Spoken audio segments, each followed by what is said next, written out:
Yes, so we've got a very interesting turn.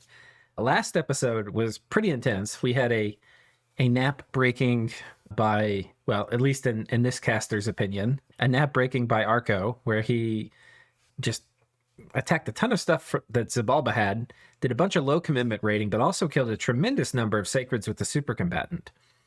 So this turn we'll get to hear what other players think about that.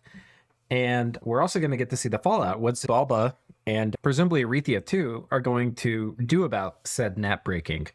So anything you want to kind of comment on last episode, Sai?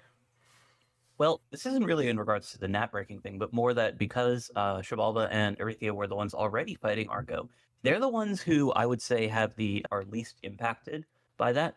Because diplomatically, this is really only going to sway those that aren't already involved in the war. For Arthia and xibalba, all it means is that it might be harder to come to terms with Arco if they don't trust him. Right. But they're already in war. It's Right. only other players who might be swayed to or from fighting them. Yeah. But given that we see a Vedheim flag attacking Arthia, it seems that at least one player is at least not fully deterred.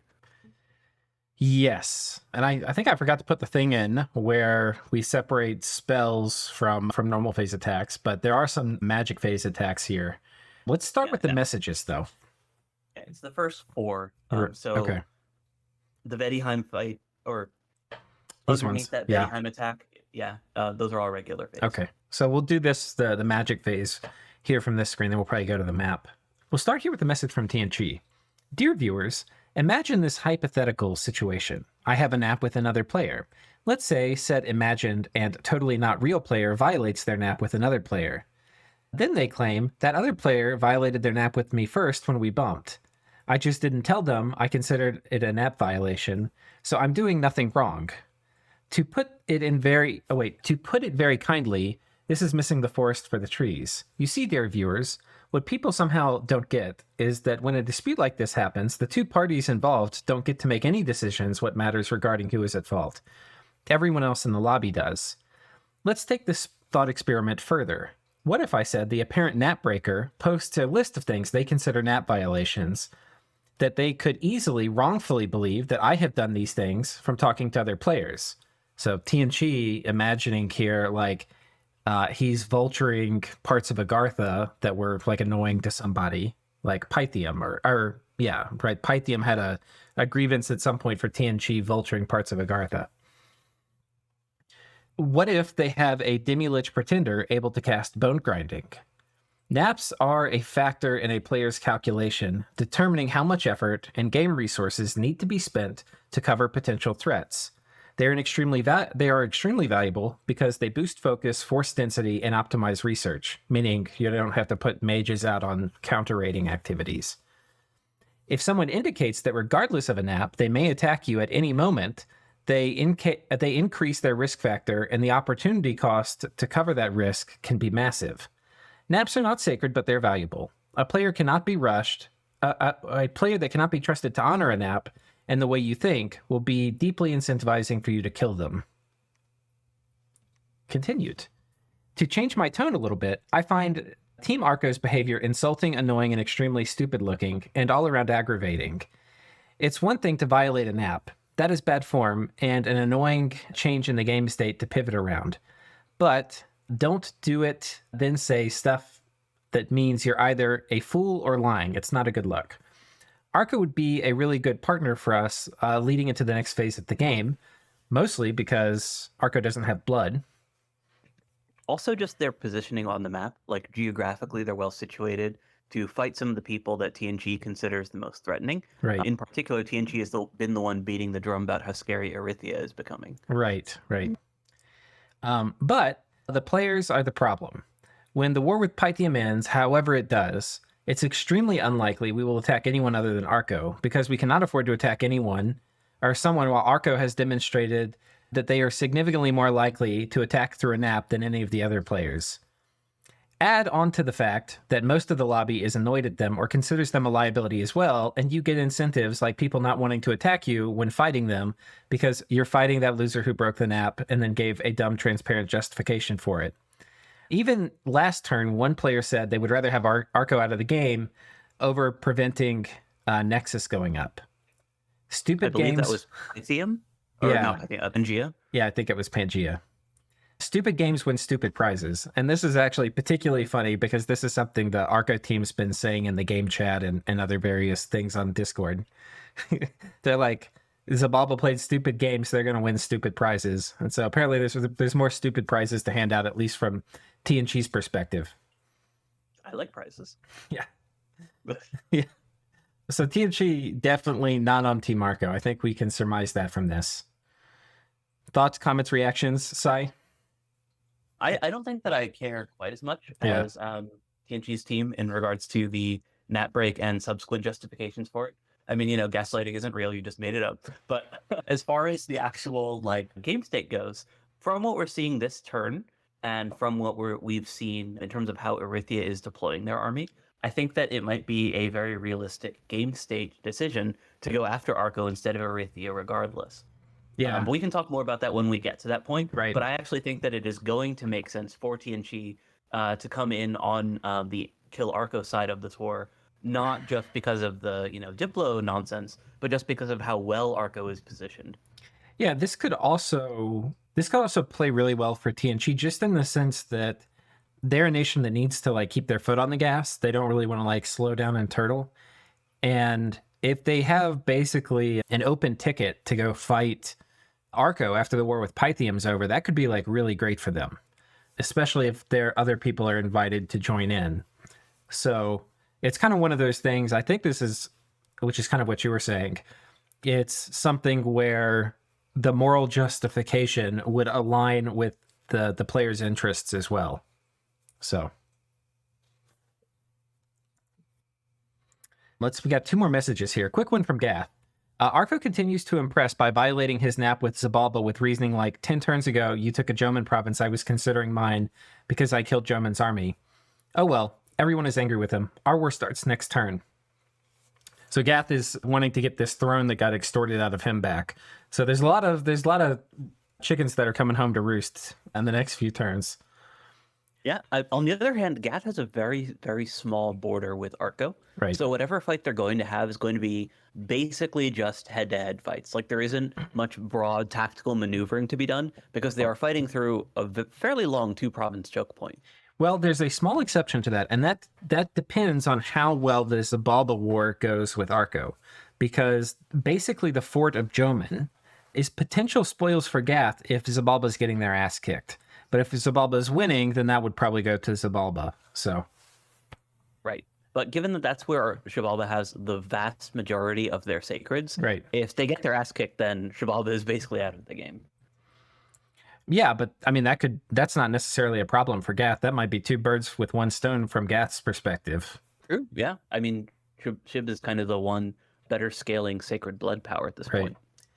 P.S. I fully Tiamitted the Marignon Lake. 0 sites. A winter, please fix. Smiley face. Welcome to late age, my friend. Yeah, although they are getting a fair amount of nature from it. Okay. Yeah, it looks like 3 nature per turn from those 3 lake provinces total. Message has arrived from Zabala. Arco attacking through Nap is annoying because we weren't prepared for it. Should take multiple turns to clean up this mess. Yeah. And I think kind of the things you and I were talking about, it's dangerous having that many sacreds patrolling just without any mage support. It's just a unneeded risk. But what I'm going to be really interested to see over the next few turns is how he protects his sacreds with his mages. And he can really, things can go south really quickly for either side here. But they can get, if Zabala loses all their sacreds, this is their egg. This is their nest egg that they've been building up all game to make. And of course, they'll be able to replace it to a degree. But if they get wiped, I don't think they have a reasonable... if they lose 80% of their sacreds, I don't think they have a reasonable way into the game. Agreed. Yeah, because they cut their research for it. Right. They're very behind in tech in order to do all this blood hunting so that they can spam all these ocelotls and make the empowerments required. So this is where all their treasure is at this point, basically. Right. If it's not in the ocelotls, it's in the ocelotl production. Yeah, so going to be really interesting to see what he does with the mages. I think, if anything, this turn should have... last turn, when the nap break happened and he lost the pile of sacreds, that he can't expect to move around unsupported stacks of Aussies and have things go well against this Arco. So it'll be interesting to see. Yeah. So I think we should start with these attacks on Arthia. Oh, let's check out the globals as well. Oh, yeah. So we had first global one up is Zabala casting Riches from Beneath. This is So a that's weird the one. Yeah, because if you look at the income graph, they didn't get that much out of it. Basically, all that this does is it gives them more resources and it gives them more gold. The gold effect has a much bigger value if you have mines, since mine sites, they basically get doubled in value from Riches of Beneath. Right. Whereas your other, like your regular income, is only increased by like a relatively small value. I think it's like 4% for Dominion to a max of 20%. Yeah, once So, you have like, 5 candles everywhere, it's 20%. So yeah. So it's a relatively small boost for how many earth gems is required to cast it. Typically, this is a spell that you see when you actually value the resource bonus, because Right. that actually is a much bigger deal. Or if you're in one of those odd games where you have a ton of mines. There are some that have like Right. cave plains or, large cave systems, Yep. or you just have so many mines that makes up a significant portion of your income, and doubling it is actually very significant. Yeah, and if you look But- at their graph here, like it went up, but it went up because their provinces went up mostly. Like this is Exactly. I don't even think they have great dominion spread to even reap the full 20% because they didn't get a 20% up from like they're up, I don't know, 10% above where they were before in that graph in provinces, and then in income they're up 10% more than that if we're being generous. So Yeah, and then the other thing is that their gold income wasn't really like in that great of a state regardless, Right. just because of how much blood hunting that they've been doing. right, So most it's of a their lot of gold, anti-synergy. yeah, most of their gold is going to be coming from provinces that they're capturing now, which won't have their dominion in it. Right. So yeah, I'm unsure about that. I mean, that being said, if Zabala didn't have better things to spend Earth gems on, then fine. But what's also relevant is the next global to come up is Earthblood Deepwell. Yeah, and we had been expecting this one to come out of, I think TNG had mentioned it, Right. and that they'd been working with Arthia about this one, like it basically trading for like booster stuff in order to put this spell up. So the fact that it's coming from Gath is a little unusual, right? Because this is someone who's in kind of the same axis as TNG, given that they're both in the anti-Arco camp and they don't actually border each other or anything. So you would think that at this point, if TNG's been preparing to cast it, that this is kind of a little bit of a slight, since if they hadn't talked to Gath about this before, this puts a little wrench in their plans. Because either they can put it up themselves and essentially be in like a little global slap fight against Gath in order to maintain this one, or they need to go talk to them about it. Yeah. The other thing that's interesting about this is Earthblood Deepwell is also basically how you can be sure you're going to control riches from beneath. Yeah, if you care about controlling it. If you care Absolutely. about it. So this also this makes the riches from beneath play from Zabala kind of even worse because it's like they're if anybody cares about it, they can just overcast it, and if Zabala overcasted it, it's like even worse because like imagine if you spent 150 earth gems for riches, it'd feel really bad. I mean, spending 150 earth gems on riches would always feel really bad to me because Yeah. I think earth gems are great, and xibalba has great ways of spending them because that's your boots and maws, Right. which is really valuable. Yeah. Okay, so now on to these magic phase attacks. So we're going to start with, there's an attempt to get this giant sorcerer, this Stug, that killed a bunch of the Aussies. And apparently this guy had gear on him. So the gear was shuffled off. And this guy's left here with no gear. And basically this means he was expecting to get magic phased attacked or assassinated or something. Right? And he's twice born. So he's prepared to lose this guy. And Arthia, I believe they're cloud trapezing in. Is that correct? Yeah, because these are all heir to Astral 1 mages. Right. And they're going to cast Magic Duel. And he starts running and just gets him in time. Yeah, and he loses one of his mages for the trouble, but these guys don't have gear or anything. Right. But what I had been commenting on, because I did peek at this turn ahead of time, and which Lucid and I had been talking about prior to the game, is that to me this also kind of shows that Arthia is not really prepared for a mid-game war, at least not to the extent that I would have wanted to see him be. So what I mean by that is that Arithia has native access to all of the great pen boosting items. So they can actually get together a squad of +5 penetration Astral 3 mages relatively easily. Mhm. If they want to protect that, then they can get a golem with a mere +4 penetration and a ring of returning, for example, in order to make sure that it doesn't actually ever die and that there isn't even any real risk to deploying it. And if you were to use that instead, because that guy doesn't have any gear and is only at 14 MR, he's a relatively easy soul slay target. And if you soul slay him successfully, then he doesn't actually get twice-borned. So there's a lot more value to doing that. And it's also a little bit more economical, in my opinion, to go use the teleport into soul slay rather than your relatively uncommon Air 2 mages, which you generally want for air elemental stuff and other air battlefield magic, because that way you can do, your arrow fend and your mass flight and whatnot without necessarily relying on a communion for that, which is Right. also very valuable. And these aren't So exclusive options. I'll point out, if you're looking at doing this in a game yourself, you can do Soul Slay and have however many shots you're going to take. You have 1 or 2 casters. It's got 100 cast time. Magic Duel has a 125 cast time. So this will go off second. So you can take a shot at Soul Slaying, and if it doesn't work, you can try a Magic Duel. But right. So to me, this basically is showing that Arithia does not have this stuff prepared because it's, in my opinion, a more economical option in terms of the actual cost to the user in order to actually use it, Yeah. assuming that you have some means of protecting your gear, either with returning or with a golem with a ring. There's also a thing, because this Arithia probably didn't see this battle. He probably got all the coordinates and details from Zabala. It's possible it wasn't communicated that this guy was twice-borned.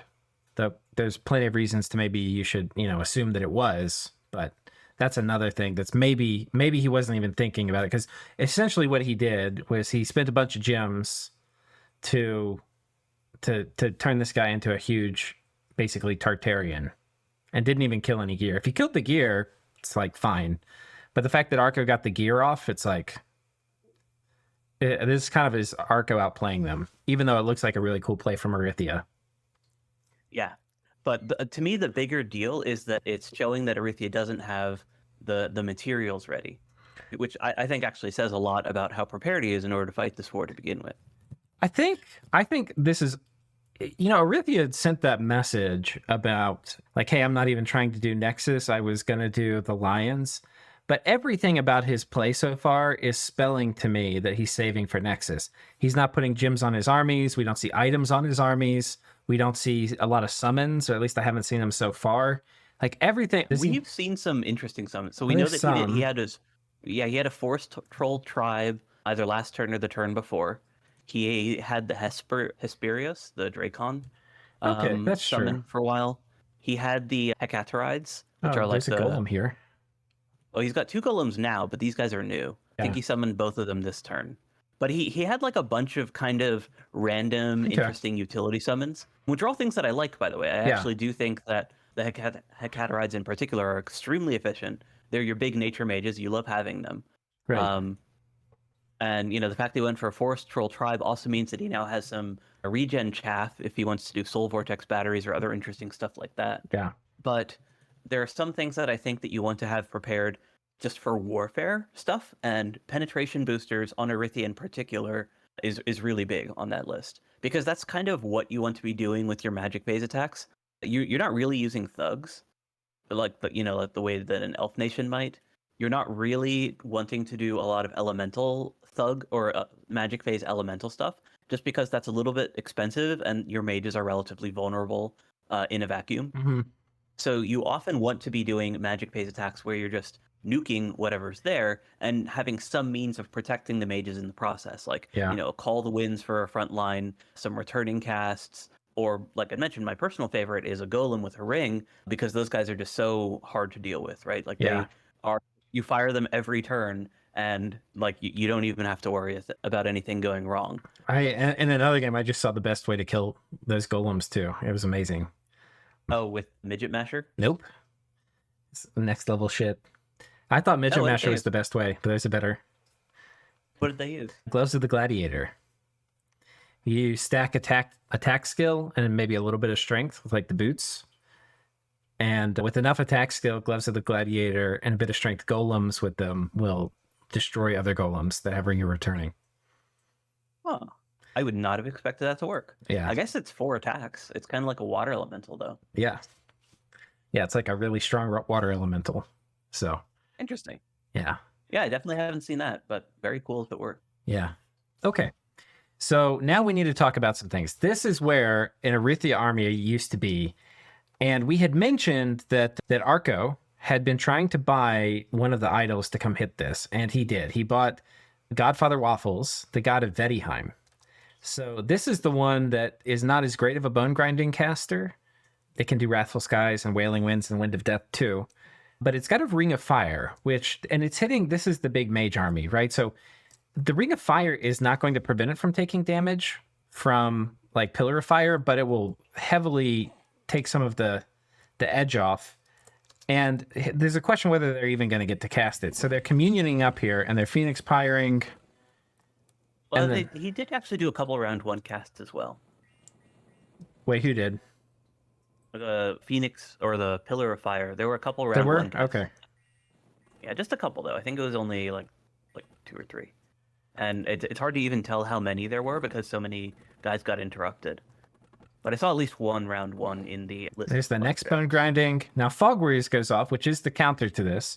So he does have gems on this army, which was something we were a little worried about. But he's routed it now.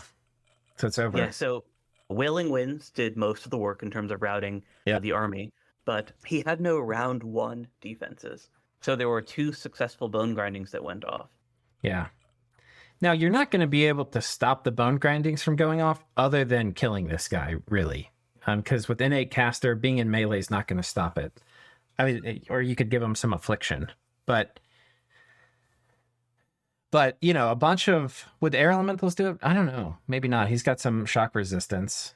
I think it's going to be... How would you kill this guy without a thug or super combatant with boots of flying? I don't think you can. I think that's basically the only way to get rid of him is counter-thugging it. You don't necessarily need Boots of Flying specifically. Like, I think Boots of Quickness will get the job done just as well. Better even, because then you also have Quickness on that dude. Right. But yeah, you kind of need Smasher Thugs on hand or some sort of similar God chopping counter. Yeah. Gate Cleaver, actually, in particular, would be perfect because this guy doesn't have slashing resistance because he's made out of wood as opposed to the stone guys. Right. Who, yeah. Now, to be fair, this is not something that you should expect as Arthia. It was something that you were worried about, right? You're like, man, this army is super vulnerable to all this shit. But it's like he's not fighting Vedheim. So this is one of the things that would have worked and obviously did work. But my problem was more just that if it wasn't this, it would have been something else. Well, this army was just vulnerable on a fundamental level to everything. I don't think there's still any nature mages in this army. Yeah, that's what I was actually coming here to check. We know there's some gems because they got Foul Vapors. I mean, whatchamacallit, Fog Warriors. Okay, here's Astral Gems on this guy. Probably anti-magic, I would guess. Possibly Light of the Northern Star. But he was interrupted, so we won't know. Right. Okay, here's the Fog Warriors caster. Yes, that's Communion.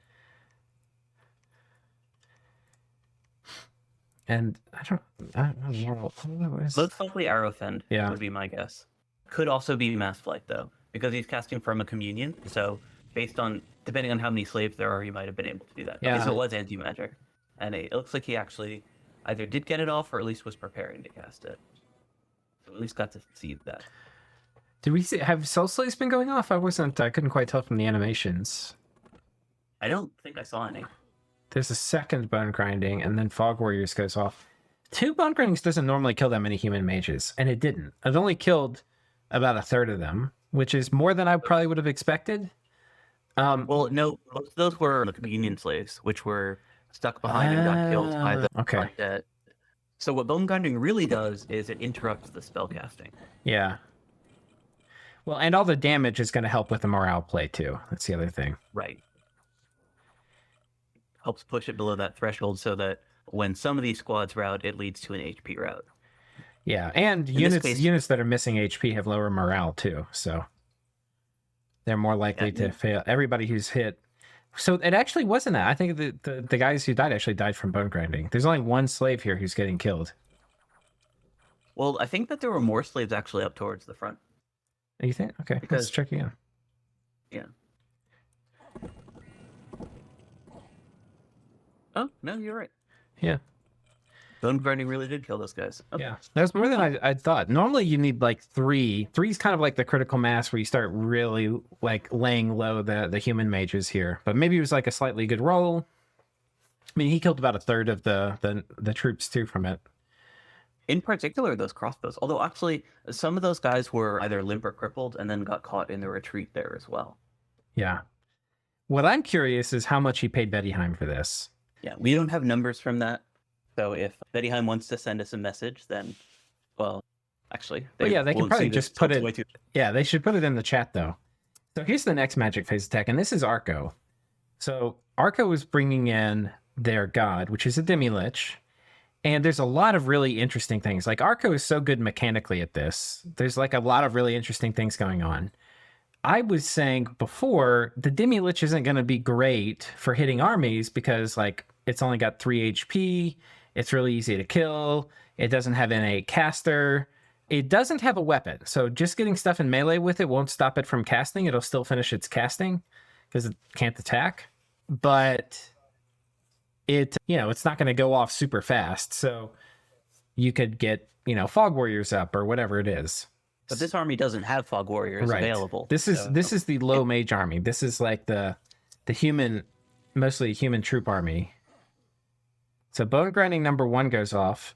There's another important detail, which is this Sybil teleported in. It's an Astral 3, and it did Body Ethereal turn 1. And because this guy is not an innate caster, Body Ethereal goes off before Bone Grinding does, because Bone Grinding has a longer cast time. So this guy got Ethereal on them. And the other thing, this is the part that took... I sent Arco a note, not Arco the player, not Arco the Nation, who's playing this position, but Arco the player. And I was like, how is it that he got 16 hit points on the demi-lich? Because I was thinking, like, could you do larger and maybe get there if you're in max Dominion or something? And no. This is Undying, which is really interesting. Oh, from his bless, right. Because he is undead. Yeah, and the way the game works is that when he's in friendly Dominion, it's like he's got 16 hit points, but we're only going to show you 3 or 6 or however many. The rest are hidden behind 0. But when you go out of friendly Dominion, you no longer, like your max HP stays the same, but you lose Undying because you're out of Dominion now. But you still have a current HP, which is 16, because the 16 previously was like going into the negatives accounting for Undying. And so when you go out, if you have Undying on your god and you go out of friendly Dominion, it will bump up your current HP above whatever the base is. So kind of weird mechanic. Yeah, and it works great for this use case. But he also was avoiding 3/4, or he had a 3/4 chance of avoiding the bone grinding damage to begin with. Right. The important thing is that trying to use a demi-lich for bone grinding when you only have 3 hit points is pretty tough. Even 6, you could send yourself home immediately. But with this combination of ethereal and 16 hit points, you're not going to go home from your own bone grinding pretty much at all. It's just not going to happen. Because you're going to dodge 3/4 of them, and then you've got 16 HP, which can take bone grinding a long ass time to go through. Pillars of Fire, Soul Slay coming out. That would have been spicy if that one had. What's the MR here? 22. So he stacked MR, prepared for this. Yeah, and since it's underground, the Pillars of Fire are less accurate. Right. Because the casters are dealing with that precision malice. Right. A single Pillar of Fire would have sent it home too, I think. Oh, definitely. Yeah. Another Soul Slay missing.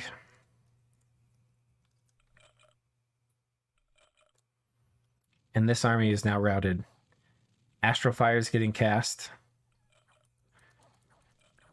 Yeah, if he'd cast Astral Fires first, that might have actually been better.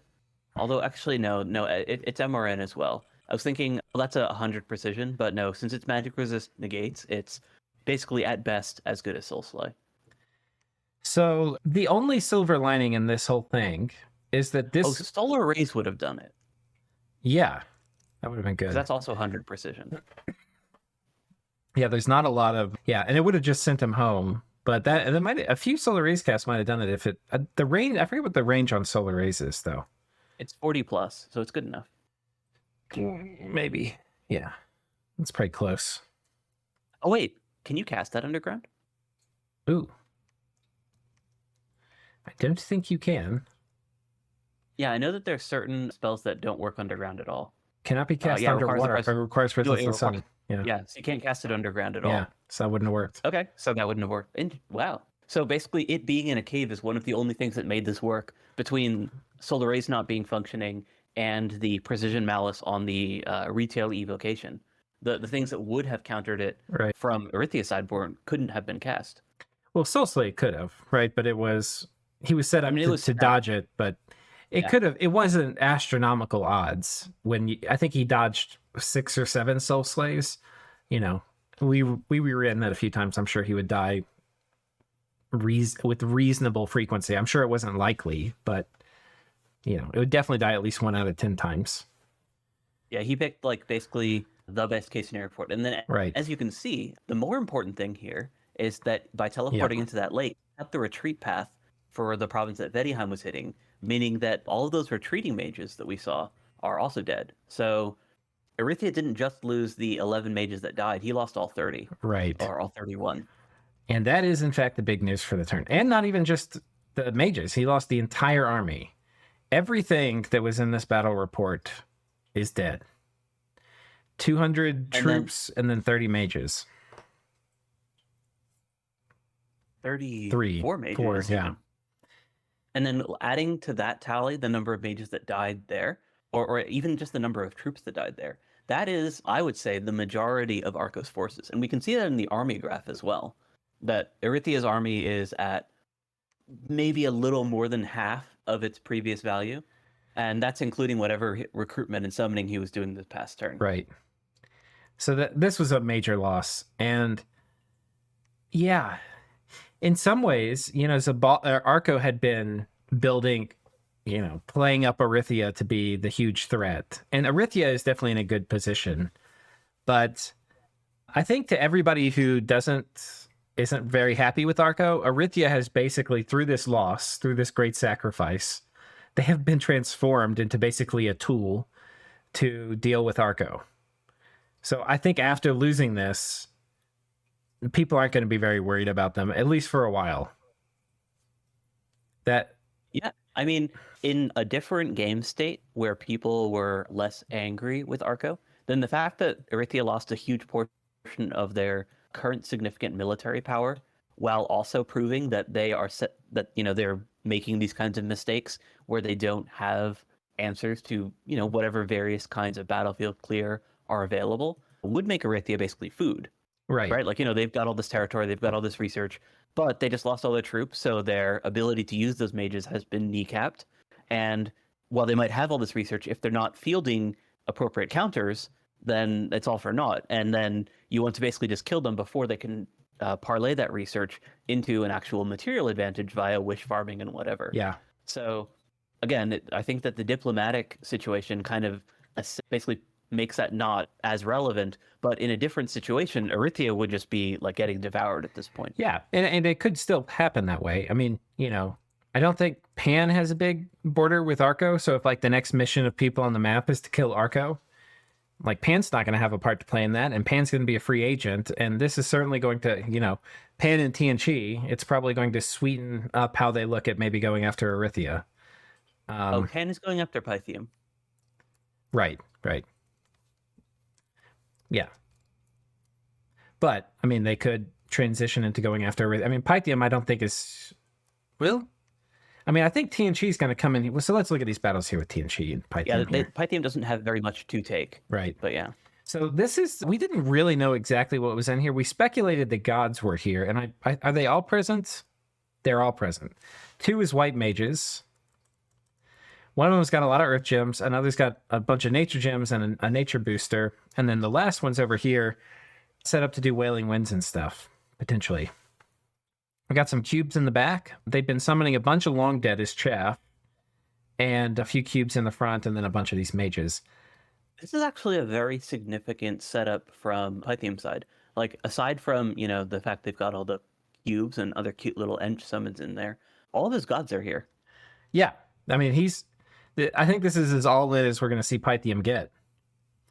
I'm assuming he probably has gems on a lot of these mages too. Yeah. I would like to see some swarm casting here, I think, but... What are his gods gemmed for? That's what I'm curious It looks like he's set up to do elemental spam too. I mean, this god is set up to do... Probably...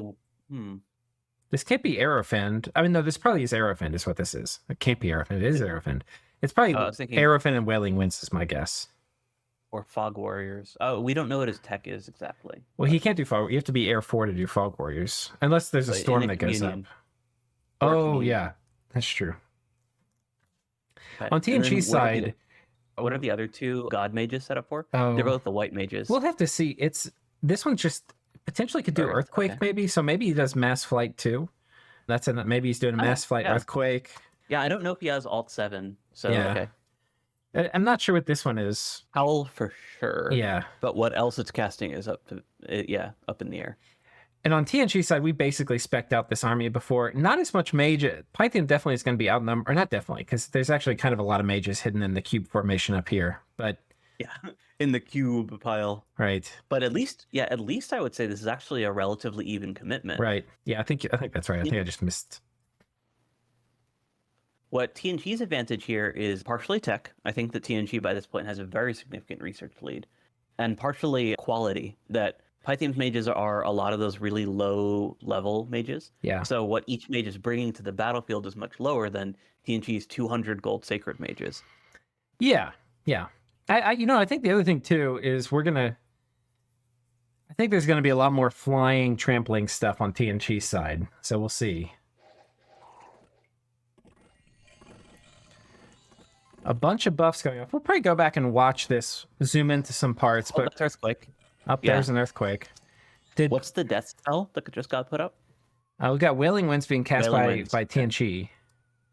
That's huge, actually. Yeah. And we don't have Mass Flight on Pythium's side. Did this guy cast Earthquake? No, he cast Curse of Stones. Okay.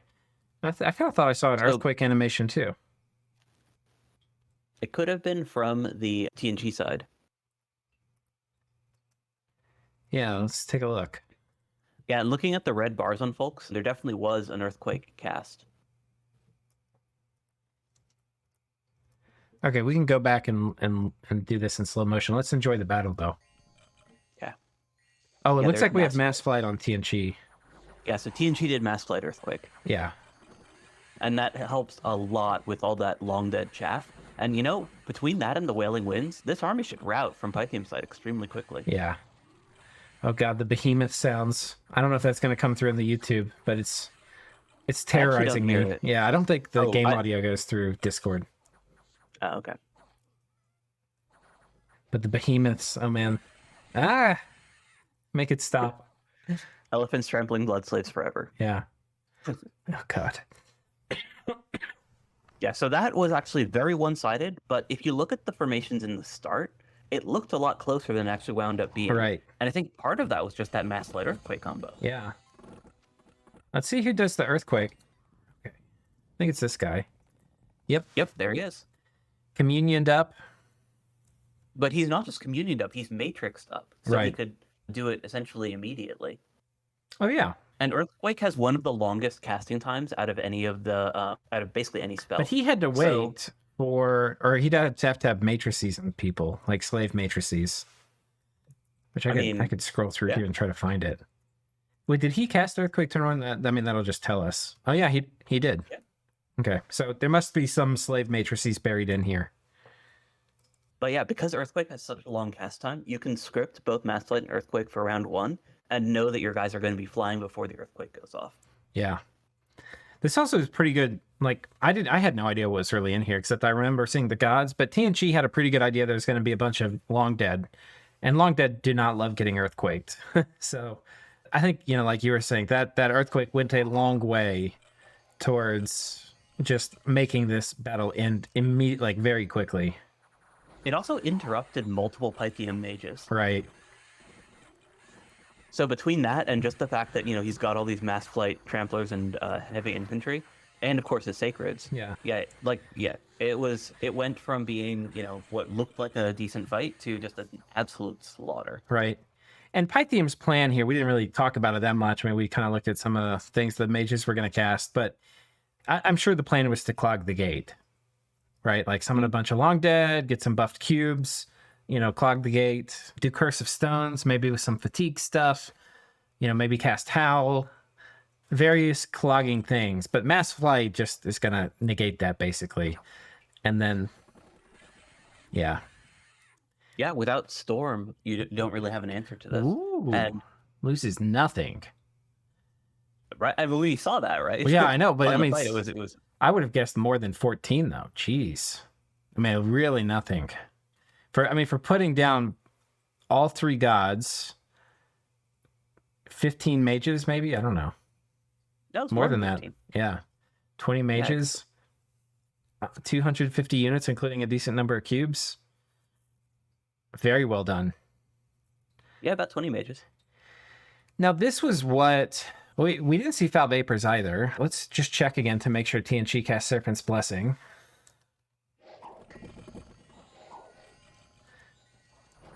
Yeah, there goes Serpent's Blessing. So, Pythium didn't try to break out of the fort with the same little cheese they did before. I don't think it would have worked here, but it would have been cool to see him try it, just so that we could have seen if it worked or not.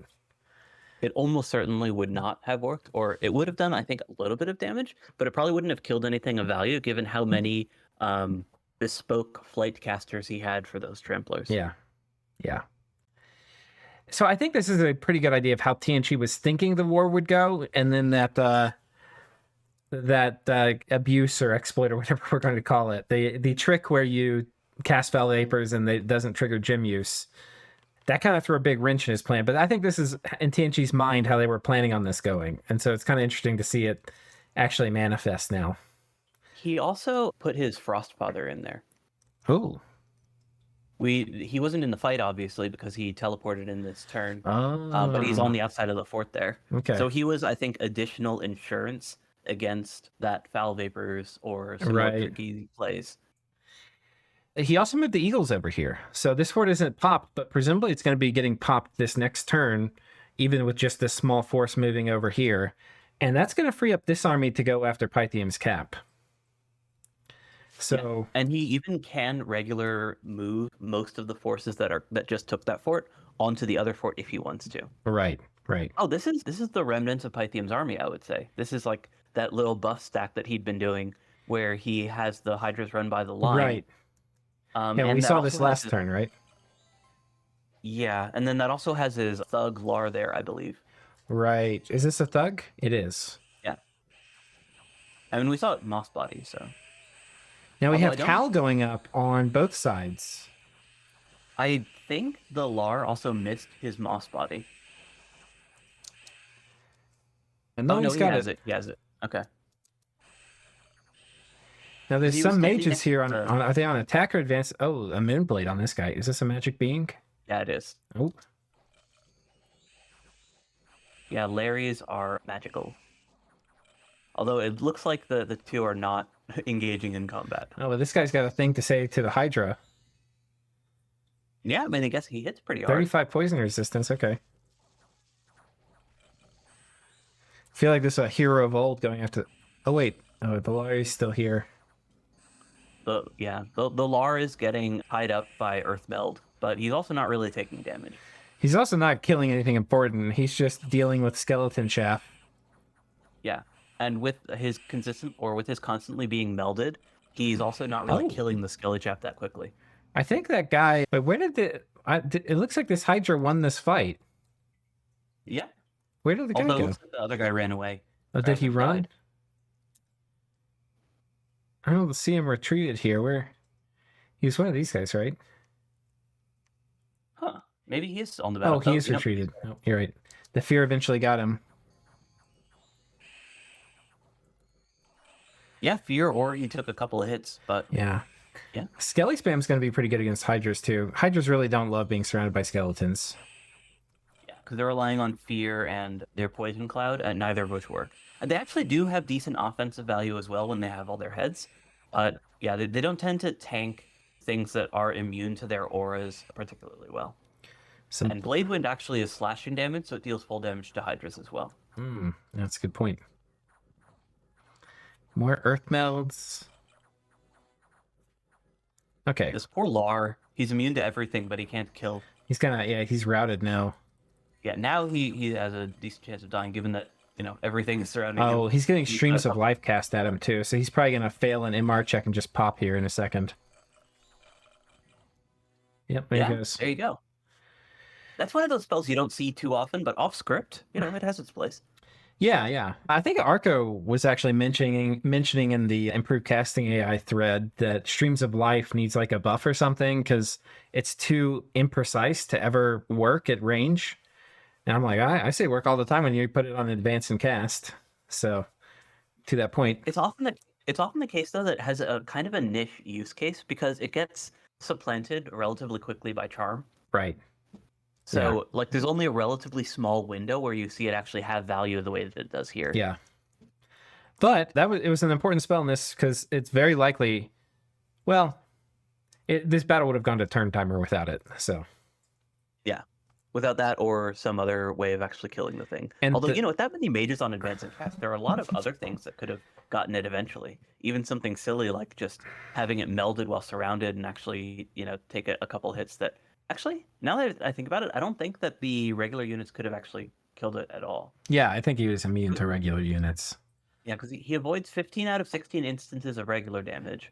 If he got rid of Moss Body, it might have. Yeah, but he didn't have Lightning Bolt or Incinerate or a similar way of dealing armor negating damage. Yeah. So with that, it probably really... I mean, his general was smiting, I guess, but that's not really reliably going to do it. So yeah, streams came in clutch. Streams came in clutch, and I don't think there's much left for Pythium to do. This army's going to move here. TNC's already built the counters they're going to need for this Foul Vapor stuff, and then they're going to come over and take this. The question is who's going to get Agartha's capital, and how quickly are these southern Pythium lands going to get gobbled up by Arthia and Pan? We don't actually see any further aggression. It was one of the things we were speculating about last turn. We don't see any further aggression of Pan onto Pythium stuff. So yeah. So this is, I don't know if you want to reveal mentor thread stuff, but I'm pretty sure it's not a secret, is that Pythium made a deal with Agartha to basically just grab Pythium stuff and leave Agartha stuff to Agartha. And even let Agartha reclaim a little bit of territory around their cap. Wait, who made that deal? Pan. So they're going to grab Pythium stuff and let Agartha get stuff back. Around their cap. So that's strange to me because I thought we got the message from Pan they were thinking about taking Agartha. Yeah? Okay. I think Pan should just take all of it. Nobody here's in a position to take anything from them. I like to stop them. And I don't think anybody on the board is particularly going to mind. Yeah, I 100% agree. Yeah. Everybody's got a bunch of other things to worry about. This is just free real estate.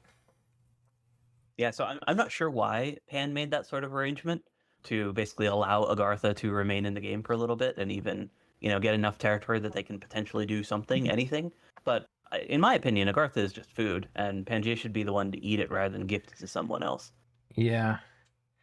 Okay, Pan does have room to grow, too, without being position one by a mile. So, if Pan comes through and gobbles up all this Pythium stuff, it's going to potentially sour relations with Arthia, but Arthia being in this, let's call it a troubled war with Arco, isn't going to have much to say. So they could come and take a big chunk of stuff and then turn on Agartha or something.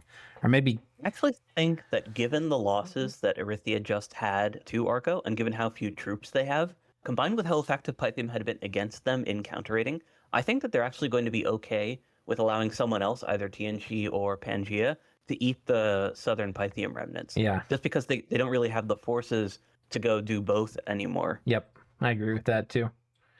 Maybe it's that Pan is going to take the Pythium stuff and Gath, who's their buddy, is going to take Agartha. So we'll get to see. That might also work. But Agartha's also not moving their army in that direction. If they Yeah. were the ones who were going to get Agartha, then they should be moving troops there. But they're moving them in their slow overland march towards the Arco border.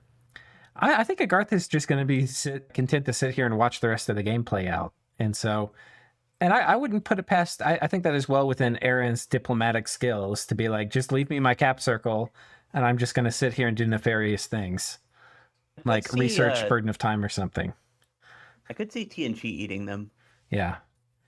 But TNG and Agartha have a great relationship. If Aaron's like, hey, I just want to sit here in my cap circle, I don't actually think, just knowing the TNG player, he's going to go kill Agartha.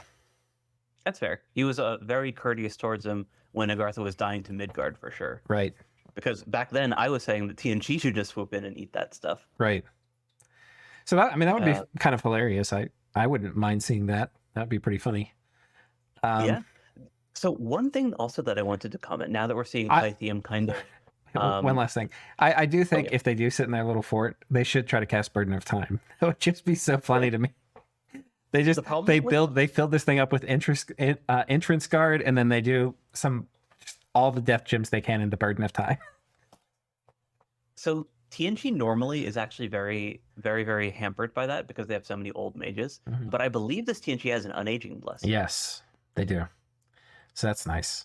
So they would get hurt by that less than normal. Right. Bettyheim would, of course, eat that because all of their hags are and Gaija are Yes. Okay, so that covers that. Let's keep moving. We're also going to do at the end of this episode our first path to victory, which I think will cover TNG, so we'll be back to them. But since we aren't covering Pan with that, the one thing that I did want to say, which we hadn't talked about when we were talking about Pan's strengths at the end of last episode, is that because they have a big astral god, they are actually in the running for Nexus. Like, it's cheaper for them to empower up to cast it than it is for Arthia, which basically has to start from a golem. Right. That's a good point. Yeah, I think even what's the Astral and Bettyheim's god? Let's take a look. Was it 5 or 7? I can't remember. I believe that it's 5 for Veti and 6 for Pan. Okay. Yeah. This 5 is tough because you can only get 2 boosters, so that puts you at 7, which isn't enough. You need to be 8 for Nexus. So right. So Pan can just from boosters cast Nexus, and then once they have Nexus up, they can empower to use their god as a wish caster. Yeah. Yeah, that makes a ton of sense.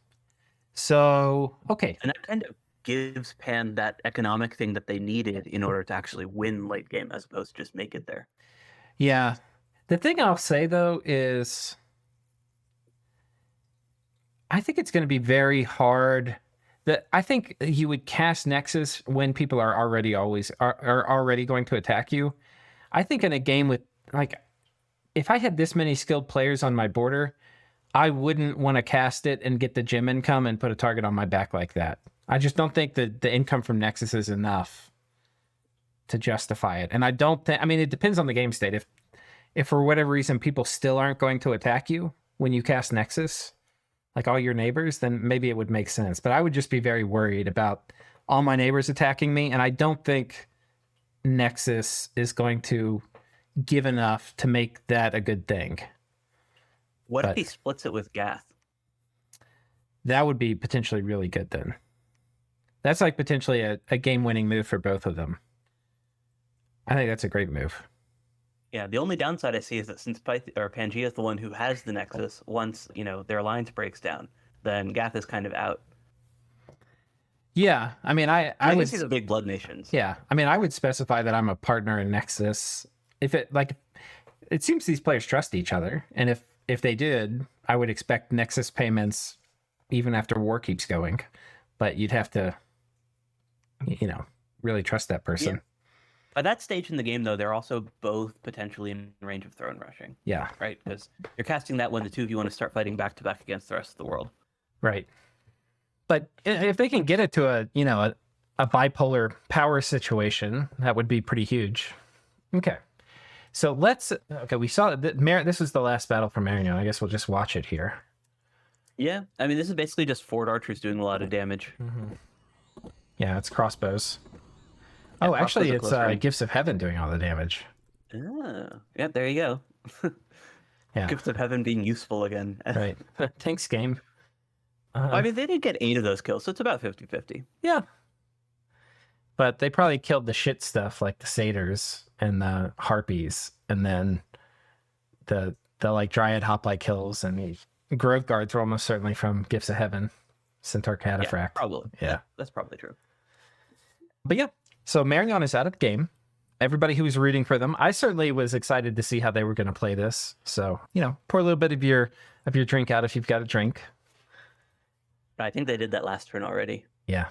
Okay. Well, we'll do it twice. Or at least you'd ask them to. Okay. In the rest of their mage core, or the last of their mage core get destroyed. So let's move from Gath. There's not much else to talk about here with Gath. Do you have any comments on Gath this turn? I don't think there were any actions. Oh, we can see their armies on Arco's borders now. We don't get to see the composition in terms of the mage support there. Right. We do see that he's got his Seir out and ready to go attack. And that southern army, I don't love, unless he's planning on sending at least some of that underwater. I assume that the construct is going underwater, because that's the natural amphibian there. He might have some other breathing gear, like a sea goblet or something, in order to bring some of the sacreds underwater. But the reason that I don't love that position is that if you have them in that northern province with the rest of the Seir, they can hit both, right?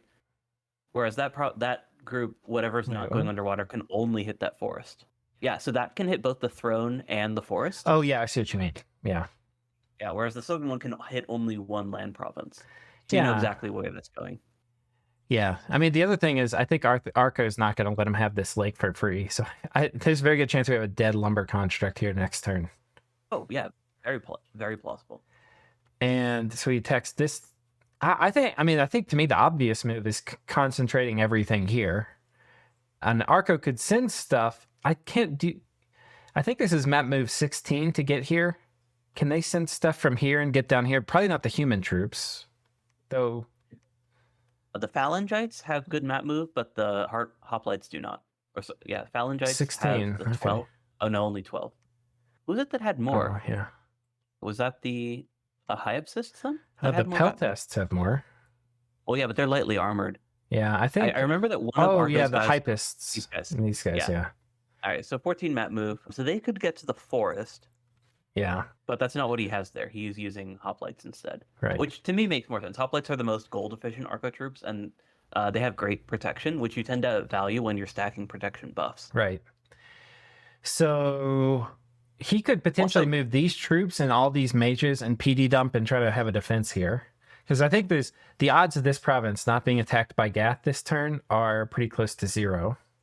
The hoplites can't make it there is the thing. They can only make it to... Well, I know. It would have to be only the mages here, plus the troops here, plus PD. But so the other thing that we see, because we see both the Lamias and the Sea Trolls in that province with Orphic Mystics, is he's almost certainly doing a Soul Vortex Turbo Communion. That's a very good point. I hadn't thought about that. Yeah. So, I mean, that could be a ton of magic damage coming out here. And we're getting very close to the point where Arco is going to have Will of Fates. I keep talking about that every episode. We haven't seen it yet. But if they do, that's one of the spells that turns a PD dump into something pretty frightening when it's backed up by a lot of other mage support. Because now the PD is actually really good at just sitting there and taking a while to die while your mages hammer it with stuff. Yeah, and if you have a consistent communion, Arco can do a lot of firepower because they can do, 3 different elements. They can do Acid Storm. They can do Gift of their own, of course, which their lucky troops are the best at avoiding, but that you can get them to be. And then they also have just interesting MRN stuff, ranging from just, the direct Soul Slay Charm stuff to Astral Fires, which is actually a really good spell when your opponent has protection stacking in the late game. Mm-hmm. So, it remains to be seen what happens here. There's a bunch of interesting plays Gath can do. They can try to magic phase this, which would block multi-province move. And Gath can do all sorts of different things. They can do Horde from Hell or, magic phase super combatants or arouse hunger or a bunch of other things. So, but yeah, it'll be interesting to see what to do. I think, if anything, what we've seen this game is don't underestimate Arco and don't expect him to just roll over and give up land. He's pretty scrappy. So... yeah, given the hammering that he put on Arthia this turn, he's probably going to be focusing the bulk of his army on fighting xibalba. Right. Yeah. He's basically turned this into a 1v1 now with Zabala. And speaking of which, Oh, let's see what this horror cult is first. Oh, it picks off a Sybil. This is the Sybil, I believe, who retreated. Wait, let me check that again. Where's my key not working? Yeah, if she's the Astral 3, then yeah, that's the one who retreated from putting the ethereal on the. Yeah, she's. Yeah. Okay, you're right. That's her. May she rest in peace. Yeah, horrors be like that. Yep. They love eating mages. Takes this back from Arithia. Zabala doing light rating, only catching PD so far. I wouldn't call that light rating. That's 26 blood summoned sacreds. Okay, that's fair. That's some pretty decent commitments. There. Yeah, that's fair. Does he have? Oh, he has ahas to bless them.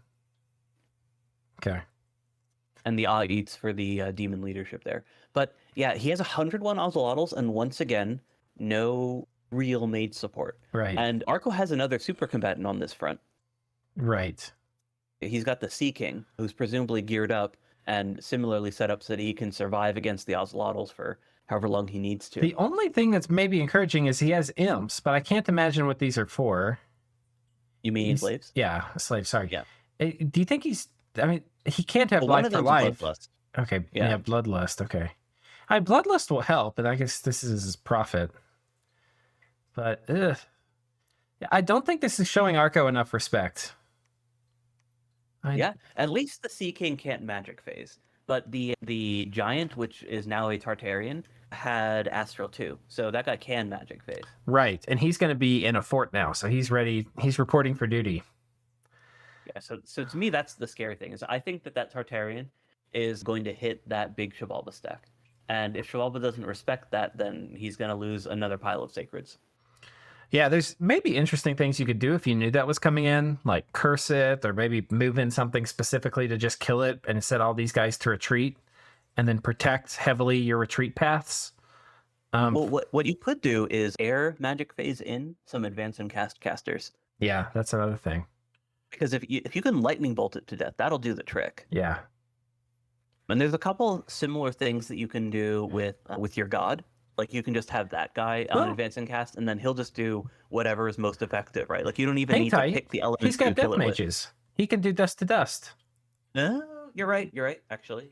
If those guys are on advance and cast, then, well, depends on how much regen there is, because he has only 3 of them. So, yeah. A size 6 guy has like 300-something hit points. Like, it's huge. Oh, it's not that much. Jesus Christ. It's like 120.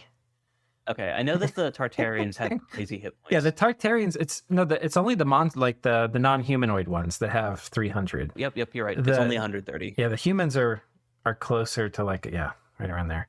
So 22 damage. It's not very accurate, but if you're really close. Yeah, it's the Tartarian monster that's 310. Yeah. So T cost is 20. Yeah, it's possible you could still regen through it, even with like 20 regen a turn. If you like have a double stack of regen. Yeah, 20% regen would get him to 26 hit points per turn. Would that be enough to tank 3 guys on advance and casting this, plus surrounded by Aussies? Maybe. I mean, maybe not. I don't know. It gets you close. I don't think it gets you there forever, but you'll be lasting quite a while and doing a lot of damage in the process. Yeah. And again, that's assuming that those guys are advance and cast, because we don't actually know that. Right. They might be doing something else. And if xibalba does not take the threat of the teleporting Tartarian seriously, then yeah, he's gonna stand to lose a pile of sacreds. Right. So this was so I don't think there's too much else to cover up here on this part of the front. They pinged this. There's not really much here. So the Sea King wasn't patrolling here, but maybe he was just moving into position last turn. But yeah, there's not much to cover on this front. On the southern front, though, this is where these crazy fort battles were, where they killed this guy. Then later, this was like a rescue squad being sent in from Arco to get whoever was coming to magic phase. Yeah, it's not so much a rescue squad so much as it is a fort holding squad. Like, this is the group that he has basically set down to block a break siege attempt from xibalba. Ah, okay. Yeah. And Zabala comes out with a single aha. Yeah, and this guy was assuming that Arithia... Oh, this guy is... Oh, okay, I see. He's using gym bait. Found items. Yeah, this is a gym baiter. Yeah. So... He's probably gonna set him up to do light thugging, and then yeah, gets yeeted. He's Does using all found does items. Arco I have love it when you. Oh, go ahead. Oh, I was just saying, I love it when you get those random items from events and stuff, and that you find a way to actually use it. Yeah. What was your question about? Does Arco I have? wonder if they had like a Farcaster blast. This guy was getting zapped by all sorts of shit. It seemed like from across the map. Well, those guys aren't sacred, so even if he did, then that wouldn't be effective. Yeah. Oh, maybe this is why Zabala wants the For that one province. Yeah, I wonder if do they have more mines somewhere around here? No, I actually checked. Oh, okay. Just that one. Yeah, okay, damn. The one province with its 2 mines. So, pings here from Gath. No pings from from Arco. This the other thing is these blood hunting operations. I wonder how he's setting these up to deal with potential magic phase attacks from Arco. Yeah, one of the annoying things about blood hunting in the late age is that you can't set your guys to retreat because there are always going to be scouts. No matter like how protected the areas around it are, you'll find scouts all the time because everyone's got them. Yeah, so they've got a pretty good number of slaves.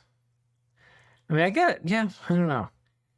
Until Life for Life comes out, protecting like little slave sites, because really when you're blood hunting, you're like static, right? You're like a lot of times you don't want to move every turn, right? So you're like, this is what I've got defending it, and it gets pinged, like a scout sees it, and then they can just send whatever will kill that. So I in no way do I think this is invulnerable from like Arco could kill this. So yeah, that'll die to like 2 fire elementals. Yeah, that too. So we'll see. I mean, the good thing, so for Zabala has been, a lot of annoying things have happened so far.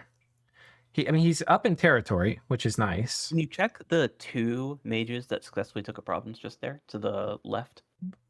Bottom left, yeah, that one. Because he took this province with just 2 mages, so I wanted to see what they were set up to do. Okay, Swarm and Horde. Okay. Yeah, that's pretty effective. Those literally 1 PD. 1 PD, yeah.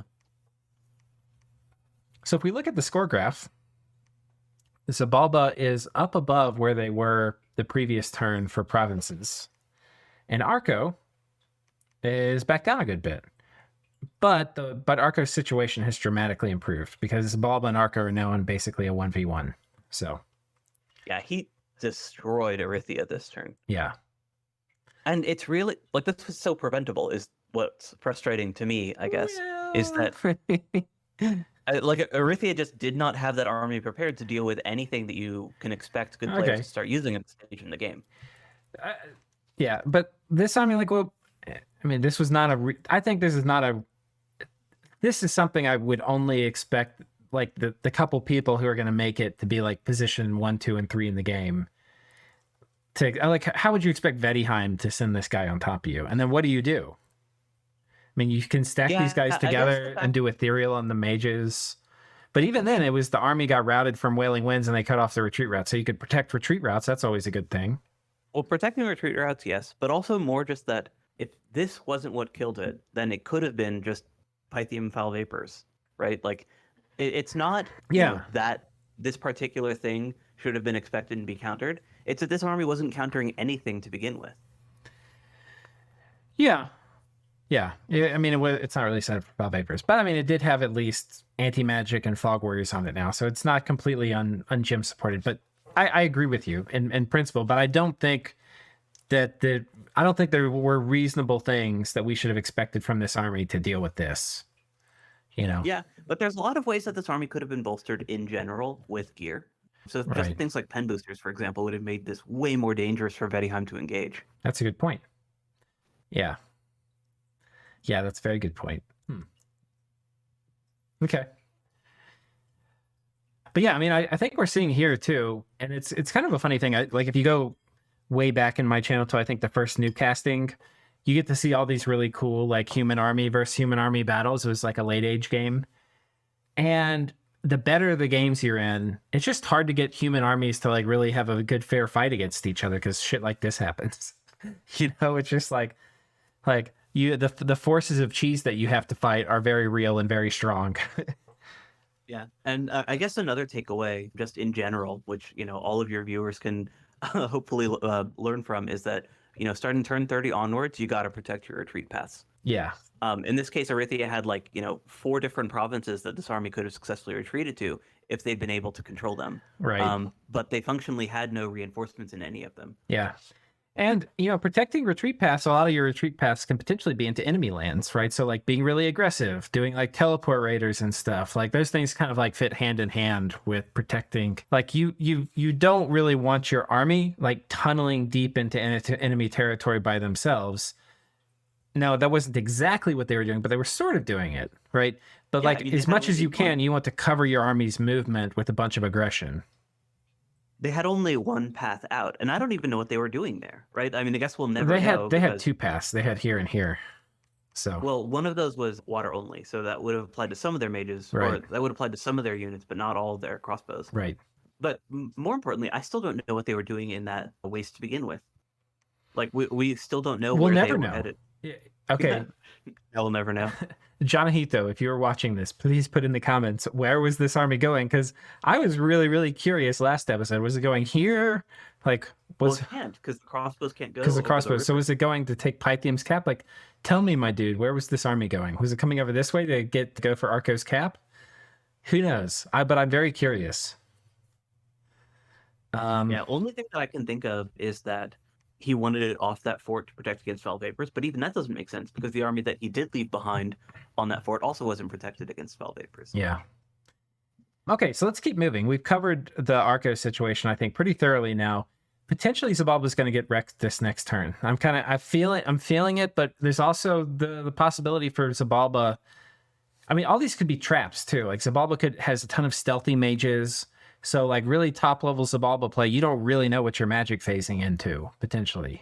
Oh, that's very true. I actually hadn't even talked about that. I was talking about all the stuff that they could magic phase in to support that army. But Right. you're right, they could just have stealth stuff in there as well, which could also counter that Tartarian. Right. This could just be a big fucking juicy trap. Right? Like, oh, you want to kill all my Aussies with only 3 mages supporting it? Come and try.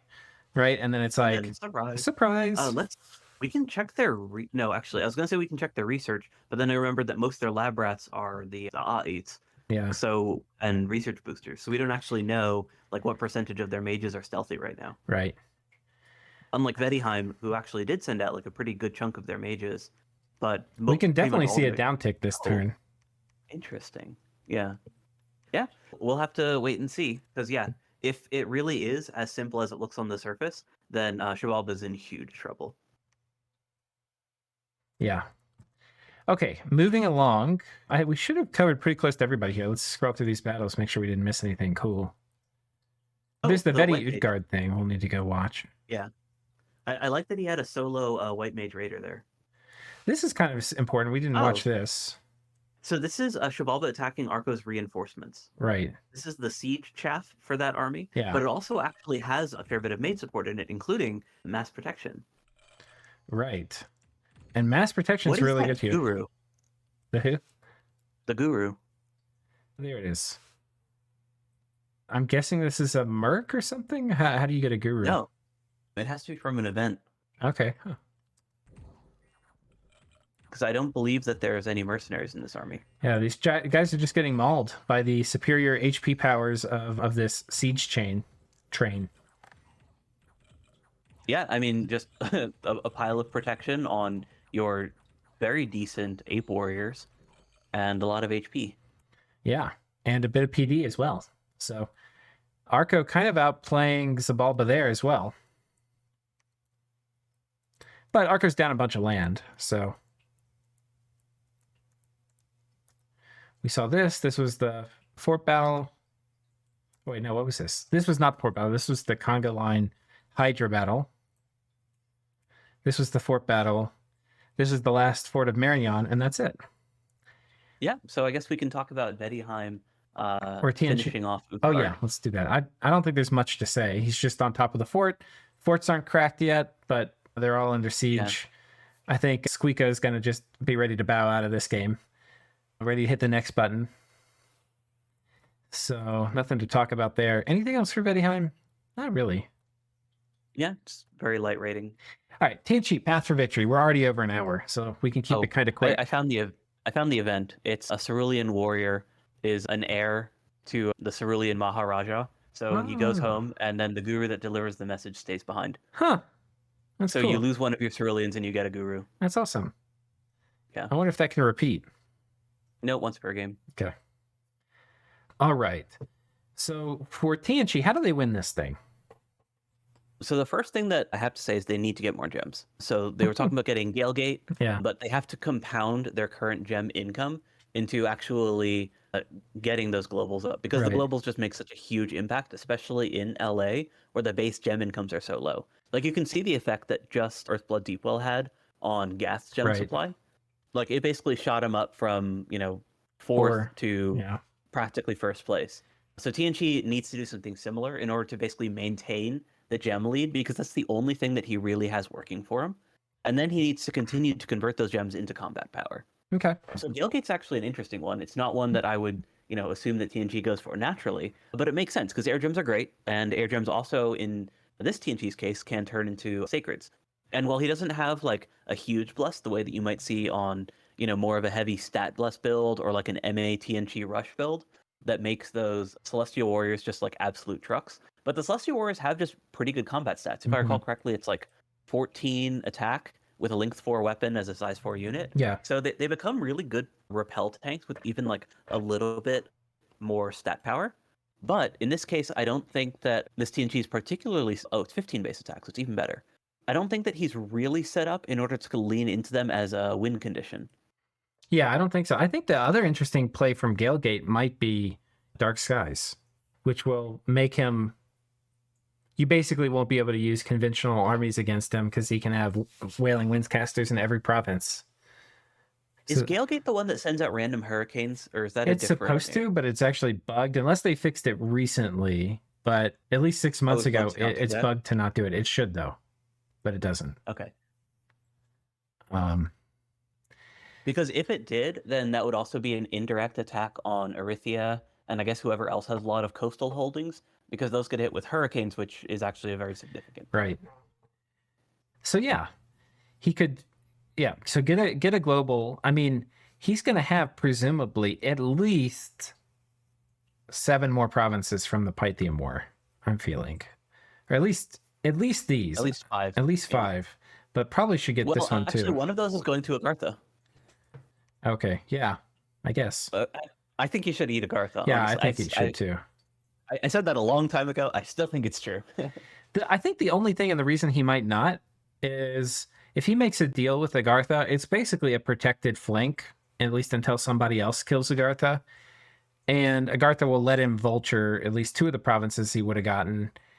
And realistically, I don't know. I don't think the stuff he has in this part of the world, like maybe if he pulls mages and all these troops and these guys, he can take Agartha's cap, but it'll probably even then be like a tiny bit dicey. Yeah, I don't think he wants to move this army. I think he wants to kill Pythium with this army and then turn on Arco. That's my guess. Yeah, I agree, but he can raise another army. That's true. That's true. Like killing Agartha with his tech and gem advantage is not that hard. It's Right. really not. Yeah. I mean, yeah. There's still a lot of Umbros here, but yeah, I mean, he can do it. He has a lot of death mages. Yeah. Like, that shouldn't be a limiting factor. Like that plus like maggots.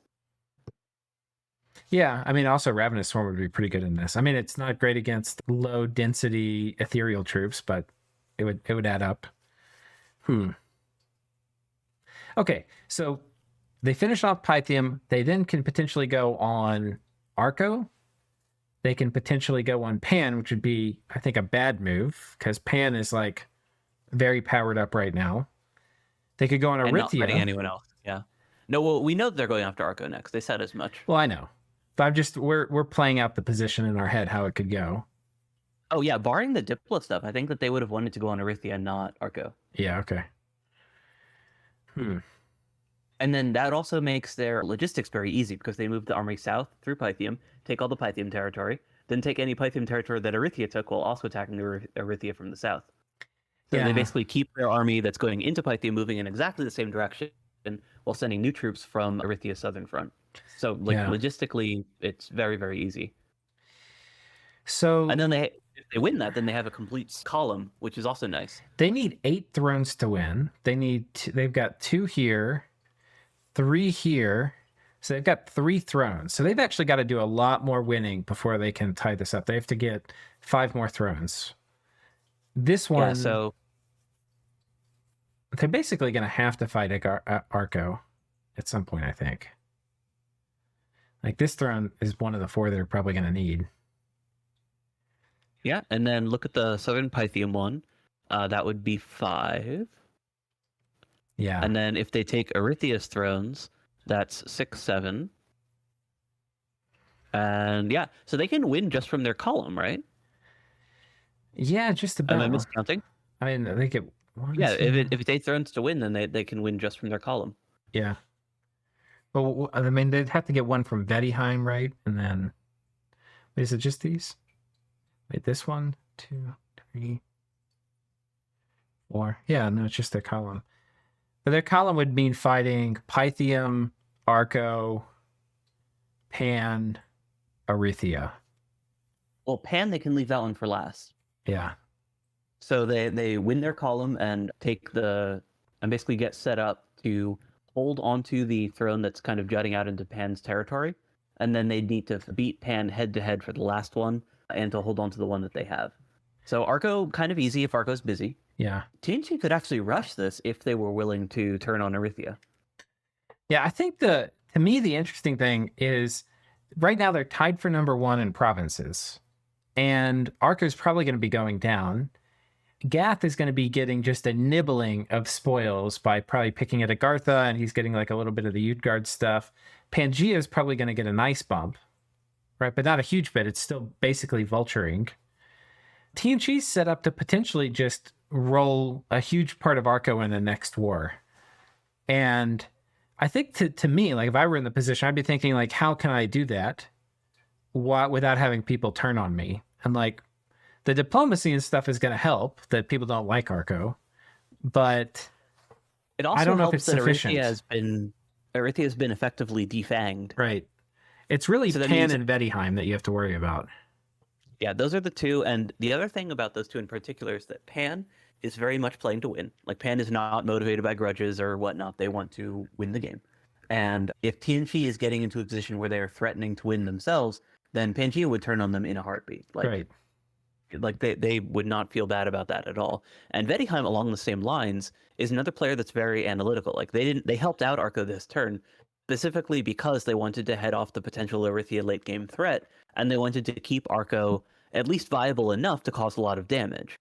Yeah. I don't think that Vettiheim even realized, just how little Arthia still has deployed along that front. But Arthia is not attacking Arco at this point, like at all. So here's what I think. This is what I think diplomatically looking at it is that as a TNG, what you want to do is you want to get Pangea to sign a long-term agreement with you with some throne conditions and just say like, look, let's not fight each other. And that's going to give Pangea more comfort in going after Arthia and then eating some of the Pythium and Agartha spoils. And you probably agree on what those spoils are going to be. But Pan is basically going to be busy probably killing the Pythium stuff first and then Arthia second. And you can kind of have this, if you trust them to not share it with Arthia, you can kind of just tell them like, hey, let's have a long-term agreement where you do that. Because you really want to get Pan off your back for a long period of time. So have like a nap 5 with them or something, right?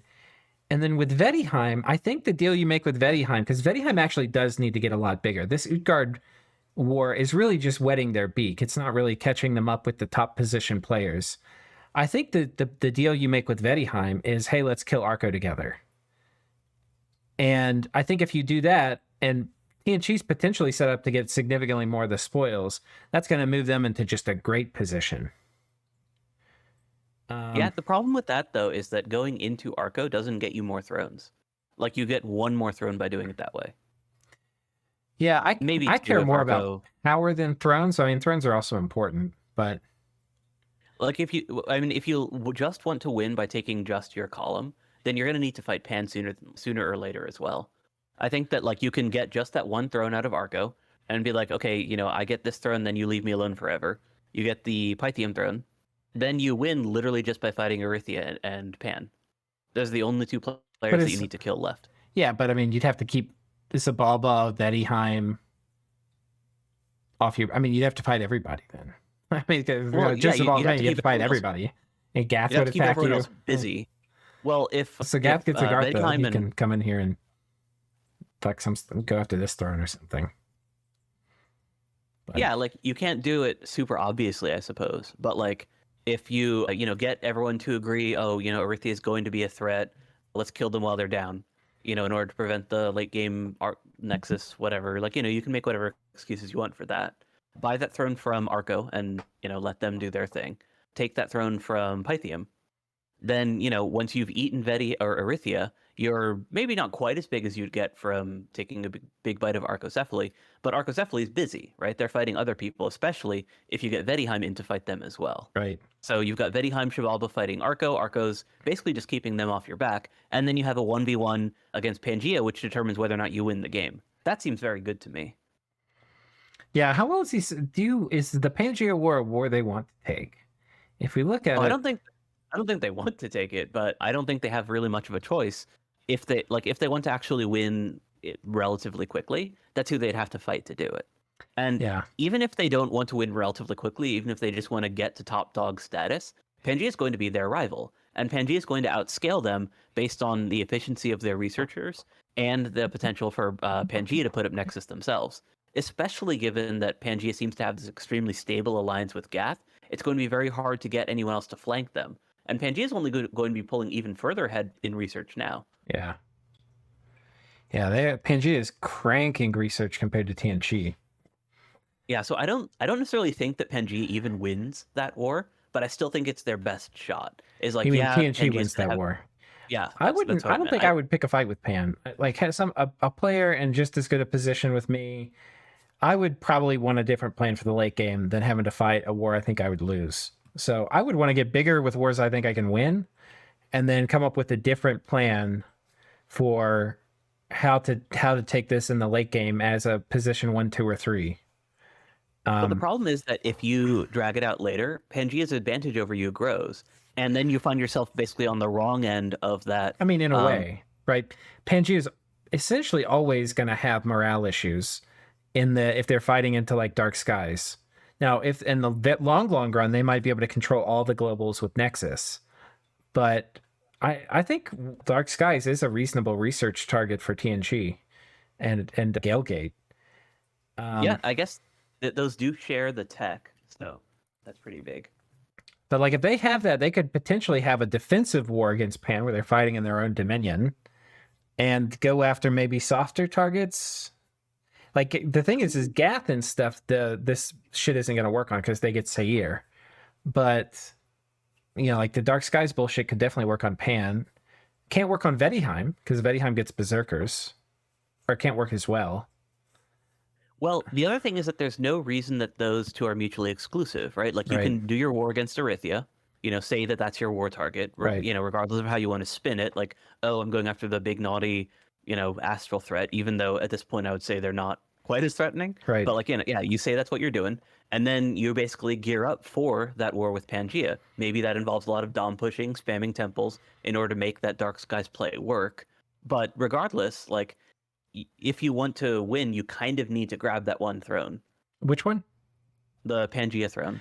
Yeah, I mean, the other thing too is in the late game, if you just are one throne down, like if this is the only reason, no, they could. Well, the other reason, so the one throne is the one next to Pythium, by the way. Next to Pythium. Okay, so yeah, coming down, or that one, yeah, yeah, with the cataphracts in it, yeah. So even if you can win without grabbing that throne, you have such a massive border with Pangea, and 2 of your thrones are on that border.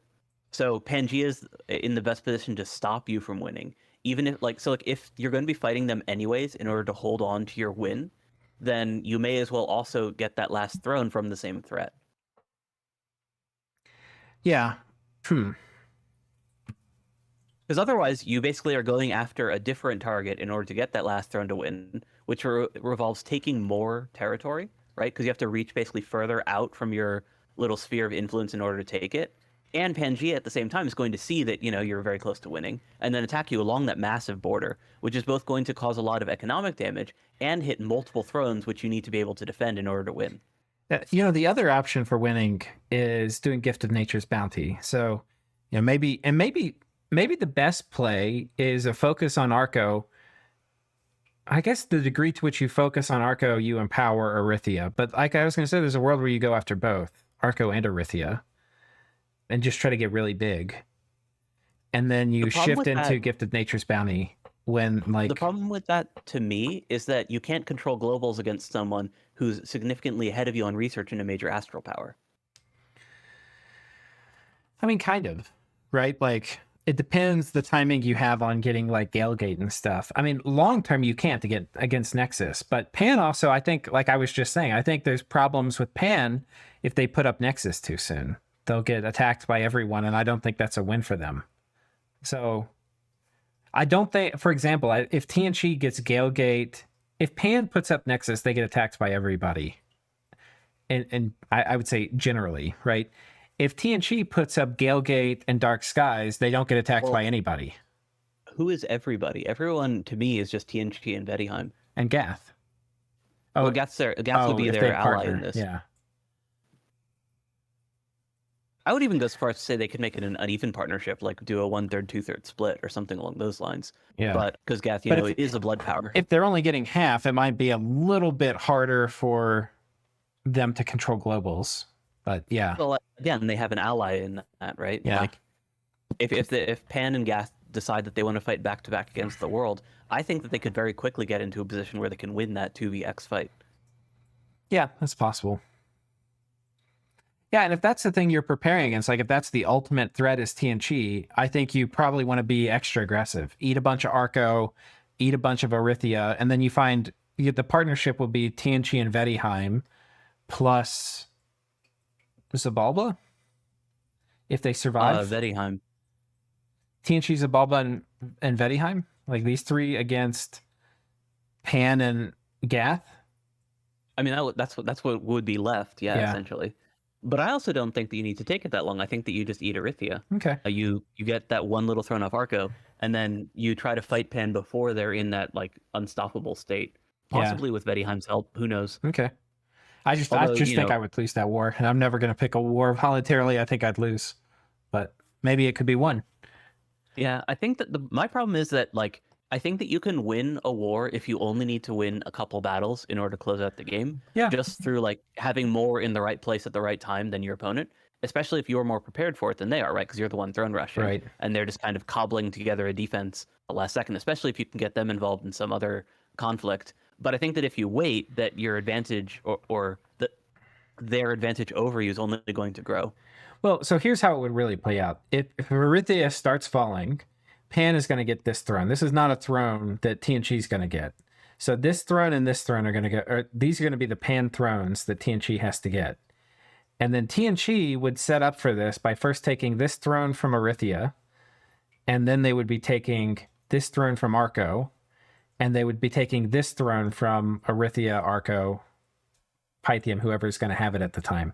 So basically they get the 3 thrones in this row. And if they get that, that would be when you would trigger going after these last 2 from Pan. So, yeah, I think that you basically would set up for them. You'd set up for that simultaneously. Yeah. Like you get the armies in place to go for those Pan thrones while you take the last ones that you need, and then you go for a throne rush essentially. Okay. And I don't think that's a horrible move for TNG because TNG, the late game's not going to be super kind to them, but they're number 1 in gem income. There are plays they can make. They can do Gifted Nature's Bounty. I don't think they're going to have a good shot at controlling Nexus, but with number 1 gem income, if they found some high astral mages, I can't remember what's on their what's their bless again? It's a Frost Father with. We don't see the Frost Father here. Oh no, I just see the bless. Yeah. This was their what I thought was a Thug bless because they've got Reinvig, Blood Surge, and Unaging. Between Reinvig, Blood Surge, and Unaging, like the combination of those 3 kind of spoke to me about Thugs, but they importantly left off poison resistance. Yeah. So they have magic weapons. So it's an Astral 4 mage or pretender, Frostfather. That is in the realm of things that you could try to control Nexus with that. And they are an Astral Nation. Kind of. I mean, yeah, they do have okay astral income because they have been spamming probing. I mean, they're gonna this god actually is very close to being able to. No, this god actually can do Nexus. I was gonna say it's one away from doing Wish, because he can do a Robe of the Magi with this god. Frostfather yeah. with you're blood right. can do Robe of the Magi, and that's gonna get him all the way up to Astral 8, which is enough to do Yeah. Nexus. So Tianqi's got a few avenues. They can do Nexus and try to fight Pangea for it, or the Pangea Gath combo for it. They can do Gift of Nature's Bounty. They've got pretty good nature income, and they've got decent nature on their god. And they could try to Throne Rush. I don't think that they actually have good nature income. They have unaging. Maybe... Oh, right. You're saying, yeah, right. Their nature, because they'd mentioned actually ahead of time that their nature income was really bad. Most of it coming from that Throne of Life. Right. So they have some, but like I don't think that they can really plan and control in Gift of Nature's Bounty unless they have Nexus. Right, or Wish. But Wish is actually gonna... Yeah, Wish is gonna be a ways off. So, and require an empowerment, yeah. But yeah, to me, the bigger part is that trying to fight over these level 9 globals requires that you hit those level 9s as well, which they're just much further away from than Pangea is. Yeah. All right. I actually have something I have to run for. So. Oh yeah, we're also very late. Yeah, I think we've covered just about everything. So, thank you so much for those of you who have stuck through it to the end. And Sai, as always, thank you so much for joining. Yeah, thanks for hosting. All right, take care, folks.